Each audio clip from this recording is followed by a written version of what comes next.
La Voz del Derecho presenta Primer Plano. Primer Plano. Primer Plano.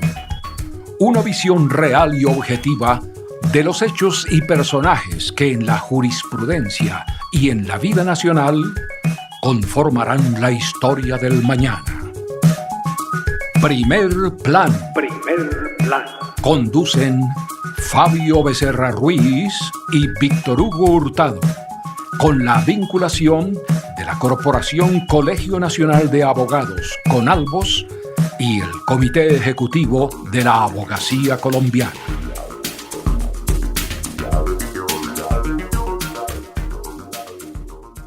Muy buenas, queridos amigos. Aquí desde La Voz del Derecho, nuevamente en esta serie de programas de Primer Plano, en el cual buscamos destacar las personas que tienen o han tenido vinculación con la rama jurídica. Este programa, gracias a la amabilidad del exmagistrado José Gregorio Hernández, nos permite a los miembros del Colegio Nacional de Abogados CONALBOS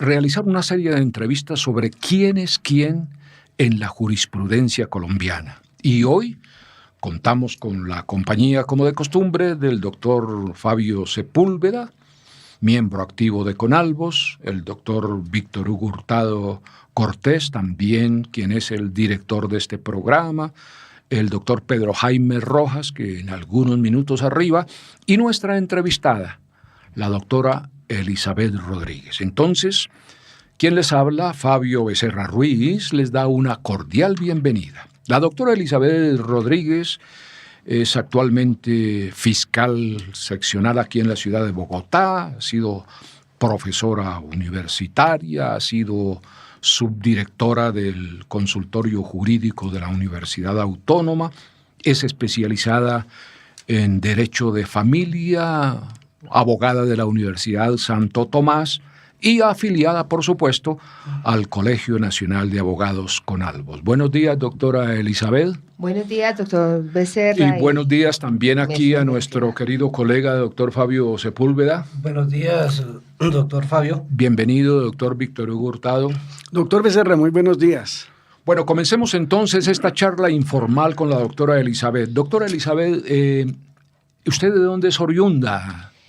Doctor Fabio Becerra, yo soy bogotana de nacimiento y con familia, obviamente, también bogotana de toda la vida. ¿Sus estudios fueron en la Universidad Autónoma, tengo idea? No, doctor. O sea, tengo estudios en la Universidad Santo Tomás en pregrado. En la Universidad Santo Tomás. Posgrado en la Universidad Autónoma, maestría en la Universidad Libre. Qué bien, qué sí, bien. Señor. Profesora universitaria ya de bastantes años. Sí, doctor Becerra, ya cursamos más o menos 24 años en la docencia. Ha sido un acercamiento que permitió la Universidad Autónoma de Colombia y ha sido una experiencia gratificante en punto a que siempre está uno en contacto con las nuevas experiencias, los nuevos miembros de esta maravillosa profesión. ¿Y en qué áreas de la docencia se ha desempeñado? Pues, doctor, en primer momento, mi especialización, como lo dijo el doctor Becerra, fue en el área de Derecho de Familia. Esa pasión que recién egresado uno inicia en esas áreas maravillosas y inicié mi experiencia en la docencia en Derecho de Familia y Civil General y Personas.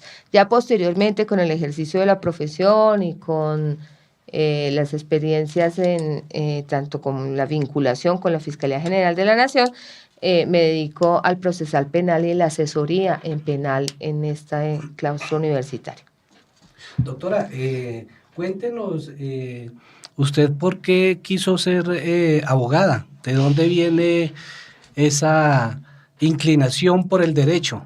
Pues, doctor, vamos a dejar claridad sobre, de pronto, Constitución del 86, porque mi acercamiento en primer momento fue realmente más frente a las actividades que desarrollaba mi padre.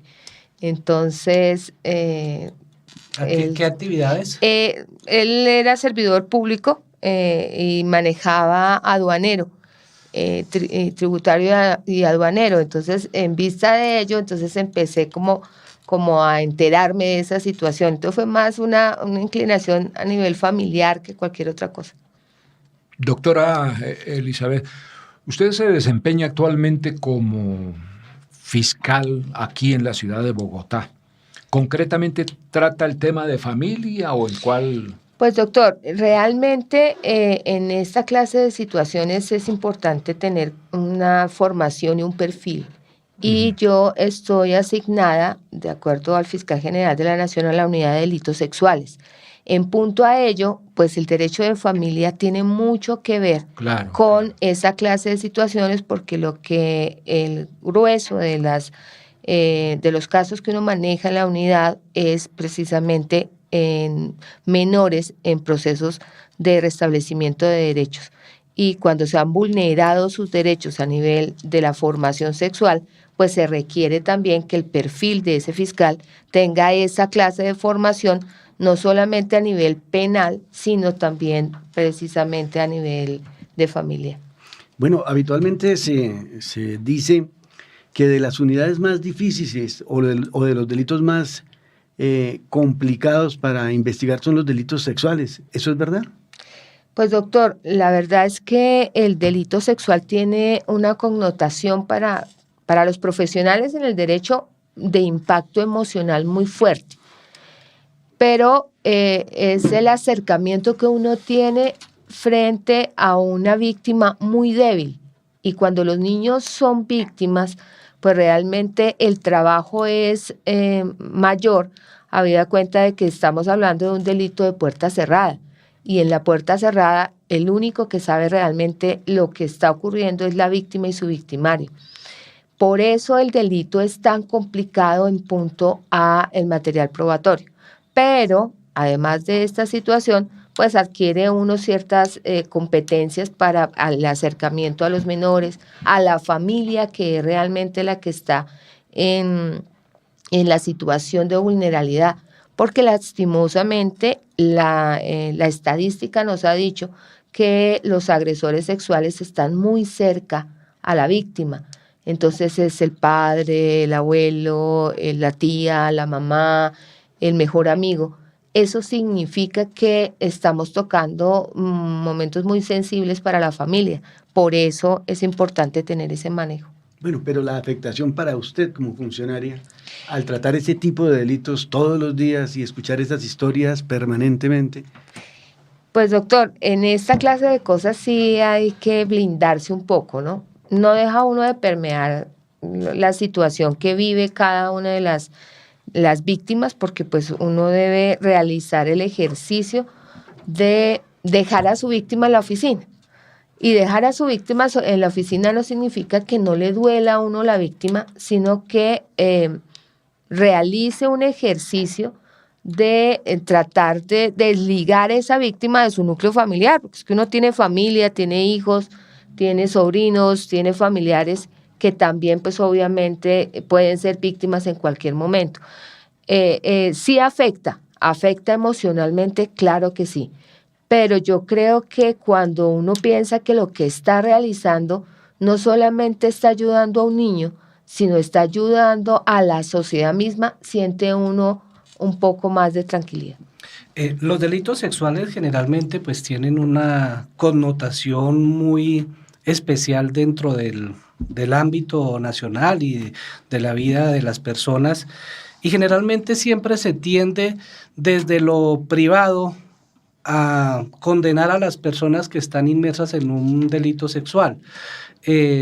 Digamos, a través de los medios noticiosos, cualquier persona que es indicada de un delito sexual ante la comunidad, ante los oyentes o la audiencia, generalmente ya es condenado. Es una parte compleja de manejar.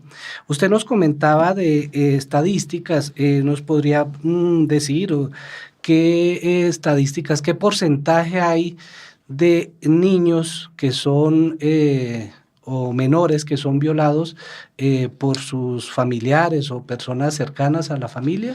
Pues doctor, no tengo la estadística en este momento en la unidad de delitos sexuales, pero en mi experiencia de más de 10 años en la unidad de delitos sexuales, le puedo indicar que aproximadamente un 80% es una persona muy cercana al niño.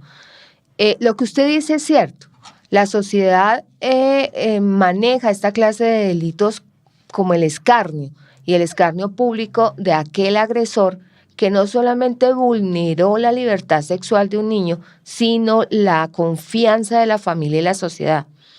Pero en la experiencia nos ha indicado que un niño que habla de características, de sensaciones, que habla de una cantidad de situaciones que solamente puede narrar aquel que lo ha vivido, pues no es un niño que miente. Lastimosamente, la sociedad dice, estamos poniendo al escarnio público una persona que está siendo endilgada de un delito porque se lo endilgaron. Si nosotros eso lo hiciéramos en la unidad de delitos sexuales, créame que estaríamos mucho más congestionados que lo que hoy estamos. Nosotros tratamos de depurar esa situación porque es que la responsabilidad de imputar un delito como este es tan grave como dejar en la impunidad un delito de esta naturaleza. Las personas que están siendo procesadas, sea indiciado o sea imputado o acusado ya de acuerdo a la etapa procesal, son personas que merecen una defensa idónea. Pero eso no significa desde ningún punto de vista que cuando la Fiscalía toma la decisión de llevarlo a juicio, no exista elementos suficientes para hacerlo. El perfil de los fiscales que están en la unidad de delitos sexuales se ha convertido en una necesidad porque la responsabilidad de darle a una persona una connotación de agresor sexual es muy grave y dejarlo estigmatizado, como usted dice, es lamentable frente a un Estado social de derecho. Dentro del argot popular y digamos dentro de los círculos de los abogados, se habla de que este es un delito que se le ha calificado el delito de venganza, porque en sus comienzos muchos alumnos, alumnas utilizaban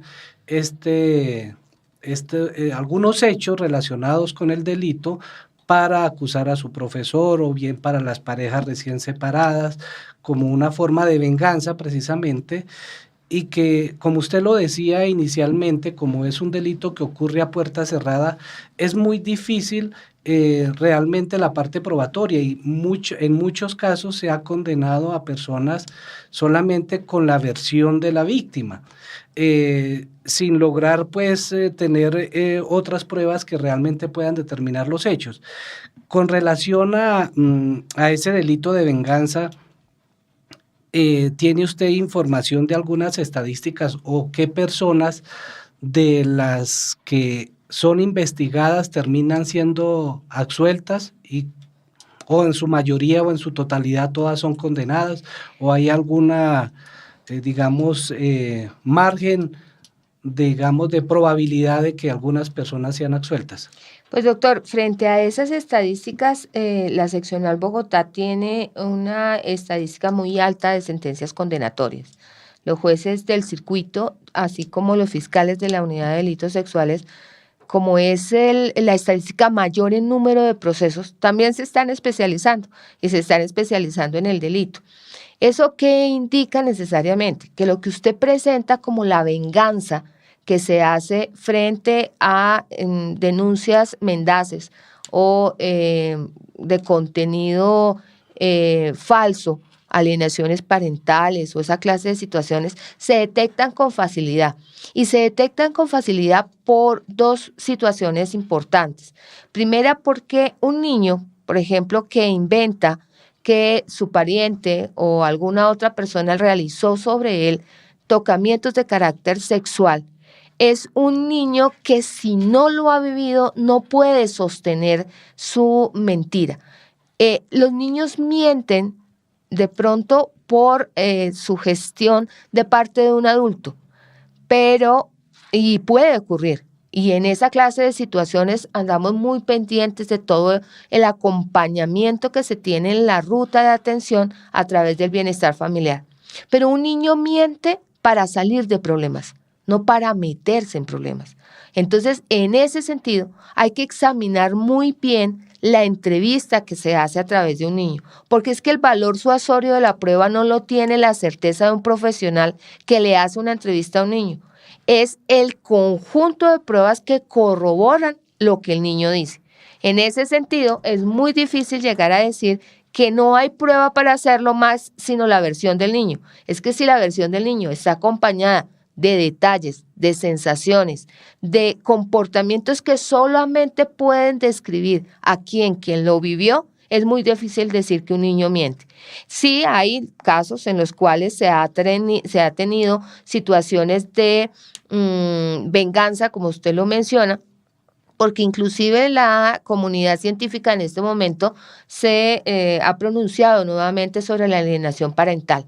Pero una de las características de la alienación, perdóneme, es precisamente el odio que tiene el niño frente a su agresor. Y eso no ocurre cuando el niño está siendo maltratado. Ya que tocamos ese tema, que usted lo tocó, el síndrome de la alienación parental, nos gustaría que nos explicara, pues, para los oyentes un poco de qué se trata ese síndrome y cómo lo maneja la Fiscalía. El síndrome de alienación parental es la posibilidad que tiene un miembro de la familia, específicamente cuando se trata de ejercicio de patria potestad, para dañar la imagen del otro que ejerce la misma patria potestad. Es decir, la madre que trata de sugestionar a un niño para que indique que existió un comportamiento reprochable de parte del otro padre y dañar no solamente su imagen, sino incorporarle situaciones que él no ha vivido. Pero una situación muy importante es que la alienación parental indica necesariamente daño en el concepto del niño. Es decir, un ejemplo, un padre que se acerca a su hijo con comportamientos de higiene. Nosotros no podemos indicar que cualquier tocamiento que desarrolla un padre sobre el hijo se convierta en un comportamiento o una conducta sexual, porque estaríamos desnaturalizando el acercamiento que debe existir entre un padre y un hijo. Pero cuando existe alienación, existe una perversidad en el manejo de ese tocamiento frente al niño. Y uno debe examinar con mucho cuidado esa clase de situaciones, sobre todo cuando existen separaciones traumáticas, desquiciamiento de unidades familiares o alguna situación de esa naturaleza. La alienación parental es posible demostrarla siempre y cuando el concepto del niño cambie frente a el comportamiento de su padre. Los niños normalmente, así sean abusados, ellos tienen un conflicto sentimental, porque es que ellos no saben odiar a quien ejerce la patria potestad sobre ellos, porque es que los quieren, es que hace parte de la conducta, y además el agresor sexual jamás agrede a un niño sin antes sexualizarlo. Doctora Elizabeth Rodríguez, para esa dificilísima labor que cumple usted con esto de los delitos sexuales, la Fiscalía, en su caso, por ejemplo, cuenta con las ayudas necesarias para asesoramiento tanto de la eventual acusación de un determinado agresor o la solicitud de que sea absuelto, en el sentido de que el pequeño tenga psicólogos, terapeutas, etcétera. ¿Tiene los medios la Fiscalía para poder ejercer su función o hay déficit en ese campo? Bueno, o sea, lastimosamente, como en todos los estamentos, existe, sí, realmente algunos déficits frente a material humano para poder acceder. Nosotros debemos acudir a lo que la ley permite y en esos casos especiales en donde, pues, obviamente, el sistema penal acusatorio se ha creado de cara a la víctima, no de cara al acusado. Y se requiere unas entidades que articulan con la Fiscalía General de la Nación para efectos de intervenir con el niño. Eso sí lo hemos logrado. En el CAIBAS se encuentra asesoramiento por parte de Bienestar Familiar frente al Defensor de Familia. Existe la posibilidad de aplicación del Código Blanco, es decir, cuando el niño se encuentra en situación de la primera noticia que da o la revelación de su situación de abuso sexual, y la red de las entidades de la Secretaría de Salud actúan de manera inmediata. Lastimosamente, pues tenemos que centrarnos en una realidad. En algunas oportunidades se requiere que el fiscal oficie a esas entidades para que el niño sea atendido de manera inmediata, para que no tenga que tener toda esa procedimiento burocrático, por decirlo de alguna manera. Pero el niño debe tener tratamiento psicoterapéutico. Después, obviamente, deben tener la asistencia en proyección social para efectos de cambiarlo de establecimiento educativo si él lo requiere. Por ejemplo, si el agresor es algún miembro de su comunidad educativa. También tenemos la posibilidad de pedir de parte de la Secretaría de Bienestar y de la Mujer para protección y casas de albergue, que pues lastimosamente no son muchas, pero sí tenemos esa clase de acceso. La comunidad denuncia, pero tienen un problema gravísimo, que cuando el agresor todavía convive con la víctima, es el niño el que debe ser retirado, porque hasta que no tengamos los elementos materiales suficientes para solicitar una medida de aseguramiento o una orden de captura, es el niño el que es retirado. Doctora Elizabeth, a propósito de esta situación, de esos delitos sexuales tan detestables realmente por la sociedad, en el caso de agresores comprobados culpables, ¿cuál es la posición suya y en general la de eventualmente muchos colegas suyos de la Fiscalía que ejercen las mismas funciones? Repito, ¿cuál es la posición respecto al proyecto de ley que busca la cadena perpetua para esos violadores? Precisamente ha causado controversia el hecho de que algunas entidades la están apoyando, ese proyecto de cadena perpetua, mientras otras dicen que las cárceles colombianas no tienen la capacidad ni la situación para sostener a un agresor sexual de por vida recluido. ¿Qué opina al respecto? Pues doctor, la verdad, el concepto que se ha tenido frente a este tópico es complejo. Es muy complejo por dos situaciones importantes. Nosotros tenemos tratados internacionales que están vigentes y la Convención Interamericana de Derechos Humanos se encuentra vigente para nuestra legislación. Por eso es tan arduo el trabajo de examen jurídico que se debe hacer para que se constitucionalice cualquier decisión al respecto. Pero una situación que sí hay que tener en cuenta frente a cualquier decisión que tome el Ejecutivo y el Legislativo frente a este tópico es que deben observar este delito también de cara a la víctima. Y cuando se observa de cara a la víctima no se está pidiendo escarnio público, no, se está mirando cuál es realmente la víctima en este caso. No es solamente el niño que está sometido a esos vejámenes por parte de esta persona que no respetó su libertad sexual. Estamos hablando de una familia, estamos hablando de un niño sometido a una cantidad de audiencias en las cuales él se siente absolutamente maltratado frente al Estado. Entonces, cuando nosotros examinamos este delito de cara a la víctima, uno dice, y vamos a seguir sometiendo a la víctima a tener que probar la existencia de un delito donde tiene que asistir a ya en una cámara especial, porque eso se hace a través de cámara GESEL, pero a contar esa historia dramática de su vida cuando es su agresor, es su abuelo, es su hermano, es su tío. Esa clase de situaciones hay que examinarlas frente a una decisión tan drástica como una cadena perpetua, porque esa clase de personas inciden mucho en la decisión del niño. ¿Por qué lo presento así? Porque la cantidad de retractaciones que se van a dar frente a una decisión tan drástica van a subir, van a incrementarse las retractaciones, porque después de que el niño cuenta la historia, se da cuenta la consecuencia de la pena y siente yo debía haber guardado silencio. El manejo familiar es muy complejo frente a ese delito. Bueno, la institución como tal, digamos que por medio de la ley 906 trató de frenar y prohibió en gran medida, por ejemplo, el principio de oportunidad para este tipo de delitos e incluso limitó el tema de los preacuerdos en relación con los delitos sexuales. ¿Usted cree que esa es una medida que haya funcionado y le haya traído beneficios a la Administración de Justicia? Pues lastimosamente no.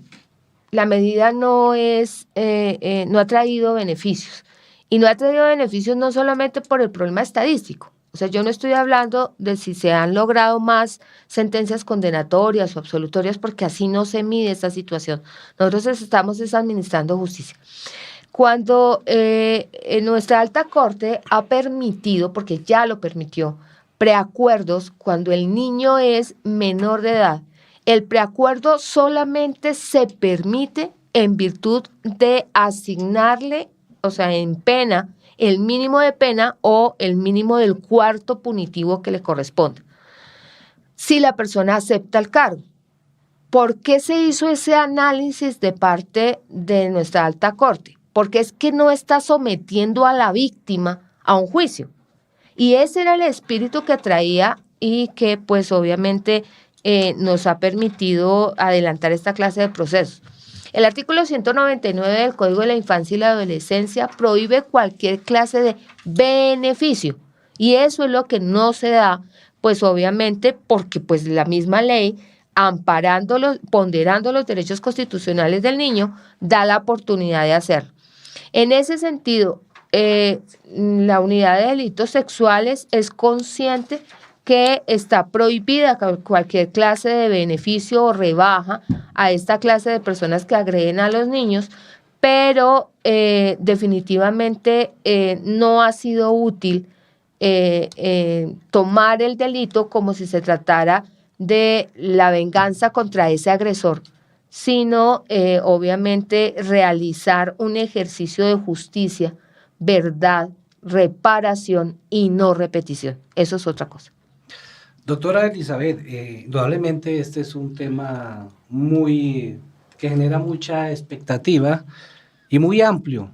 Desafortunadamente, como siempre, el tiempo es muy corto, pero quería ir un poco a que en estos cortos minutos que nos quedan, que nos precisara un poco sobre si la Fiscalía cuenta con toda la infraestructura que se requiere para desarrollar una investigación en el caso de los menores, en el caso de la aplicación del protocolo SATAC o de utilización de la cámara Gesell que usted nos mencionaba, y también si cuenta con los peritos psicólogos forenses que puedan tener esa experticia para un diagnóstico.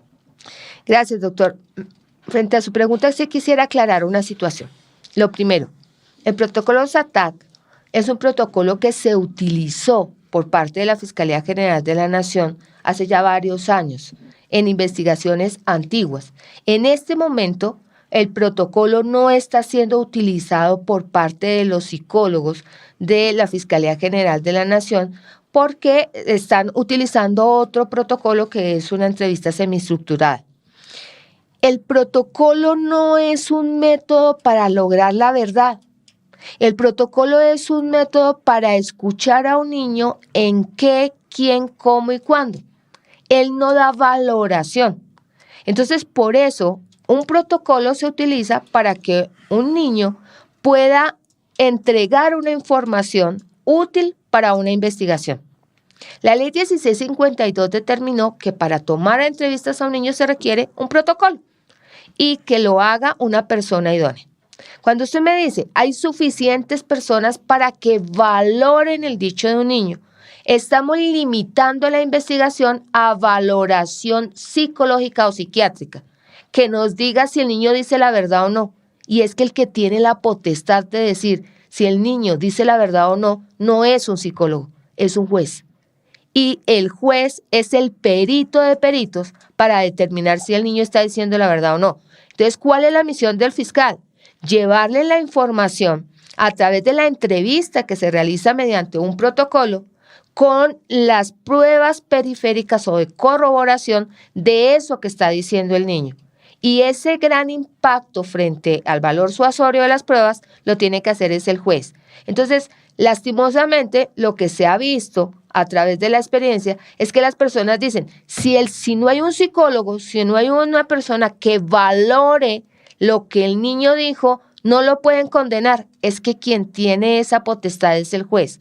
Nosotros no llevamos valoraciones psicológicas a menos que se trate procesos de retractación. Entonces, sí, el Instituto Nacional de Medicina Legal y Ciencias Forenses adolece de personal, por supuesto, para hacerlo, pero por eso nosotros trabajamos con una entrevista semiestructurada que lo que muestra lo que dice el niño y ya la destreza de la presentación de la prueba es diferente frente a valoración. Lastimosamente la defensa siempre está pensando que hay que presentar peritazgos para saber si el niño dice la verdad o no, y lo que hay que comprobar es si esa verdad es consecuente con lo dicho. Hoy estamos hablando con la doctora Elizabeth Rodríguez, fiscal seccional, profesora universitaria, abogada de la Universidad Santo Tomás, especializada en familia, afiliada desde hace años al Colegio Nacional de Abogados Conalvos como socia activa. Y ya en los minutos finales de este programa quisiéramos rogarle, doctora Elizabeth Rodríguez, un mensaje suyo para los oyentes que nos están en el mundo entero escuchando a través de La Voz del Derecho vía online. Muchísimas gracias, doctor Becerra. Yo pues no tengo menos que agradecerle a usted la oportunidad que nos da a todos los profesionales en el derecho de acercarnos a esta clase de programas en donde lo que hacemos es sensibilizar el trabajo que cada uno desempeña dentro del marco del derecho. Considero que tener la oportunidad de indicar que nuestra misión como abogados es buscar que la comunidad tenga una vida pacífica, pero que además de eso demos ayuda al necesitado. Creo que es la mayor virtud que tenemos los abogados frente a la sociedad. Nosotros tenemos una responsabilidad muy grande y eso es lo que esta clase de programas permite sensibilizar. Nuestra profesión debe continuar y tomar el lugar que le corresponde, y es esa ayuda a la comunidad. Muchas gracias. Hoy hemos hablado con la doctora Elizabeth Rodríguez Roncancio. Ha sido interesante escuchar su posición, sus opiniones, y les invitamos muy cordialmente a que dentro de 8 días volvamos aquí en Primer Plano, a través de La Voz del Derecho, a escuchar las opiniones de otro personaje de la jurisprudencia nacional. Vamos en 8 días a escuchar también otra opinión de quién es quién, qué desarrollan, qué labores cumplen quienes se hayan vinculados a esta rama del derecho. Muchísimas gracias, les decimos Víctor Hugo Hurtado, Fabio Sepúlveda y quien les habla, Fabio Becerra Ruiz, que los espera en 8 días en otro programa de esta serie Primer Plano. La Voz del Derecho presentó Primer Plano. Primer Plano. Primer Plano. Una visión real y objetiva de los hechos y personajes que en la jurisprudencia y en la vida nacional conformarán la historia del mañana. Primer Plano. Primer Plano. Conducen Fabio Becerra Ruiz y Víctor Hugo Hurtado, con la vinculación de la Corporación Colegio Nacional de Abogados Conalvos y el Comité Ejecutivo de la Abogacía Colombiana.